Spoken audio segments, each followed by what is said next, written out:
Alright, so now we're on to sorting and applying cell styles. You can sort values in columns and rows alphabetically and by numerical values. We're going to do some different sort and filters there.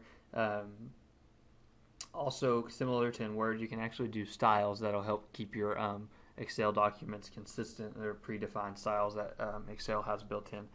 For now, we've still got the 8.4 budget open, and we're going to select A5 through K10.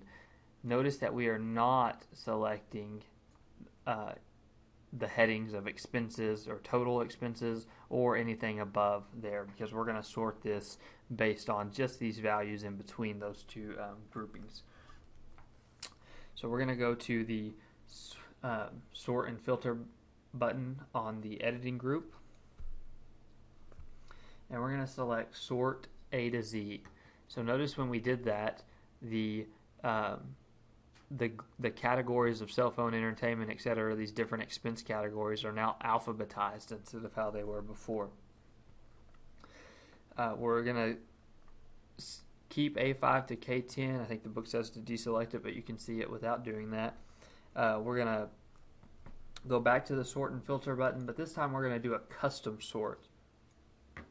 And this time what we want to do is we want to sort these rows based on the total expense. So to do that, we're going to select this sort by drop down, and we're going to select that column that the total expenses is in, which is column K, and we want to sort it from largest to smallest so that the biggest expenditures are on top. So for order, we're going to select it and select largest to smallest and click OK and click out of that. And now you can see the total expense column is how these are ordered.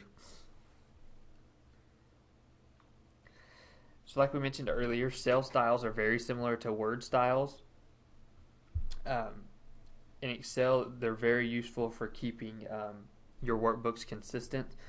There's cell style categories of good, bad, neutral, data and model, titles and headings, theme cell styles, and number format. So for now, we're going to look at adding some different styles to the sheet. We're going to select on make A1 the active cell. And now we're going to do a heading style for A1. So in the styles group of the home tab, we're going to select this little more button here. And we're going to select on heading 1 for A1. And now in A2, we're going to do the same thing except for we want a heading 4 for it. Like that. Do heading 4. And then we want to apply the same styles to cell A4, A13, and A15. So A4, I'm just going to hold down Control instead of doing these all individually and select A1, A13, and A15. Sorry, we did not want A11. A4, A13, A15.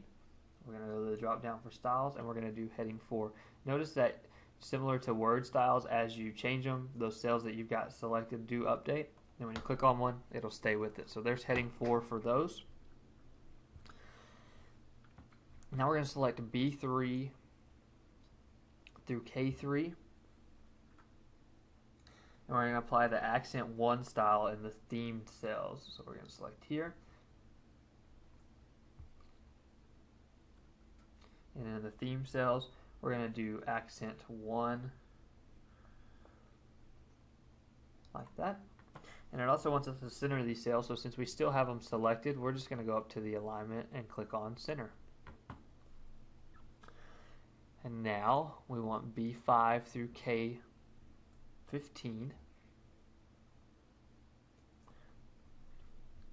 it wants to apply the comma style in the number format section of the cell styles gallery.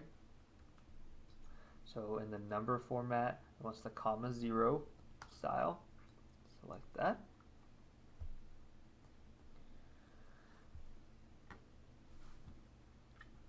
So now we're going to select out of that, and it wants us to compare to see that those are the same as what we had for the other ones, for the example that it has in the book. One thing that I noticed when looking at that is that I had skipped over step 17, and I apologize. It wants the total style applied to B15 through K15. So we're going to select this, and then the total style. We want the total style in the titles and headings, just like that. Notice that it adds some borders as well as bold, and now our document looks just like the example on page 241, step 18. So we're going to save that, and that's it for sorting and applying cell styles.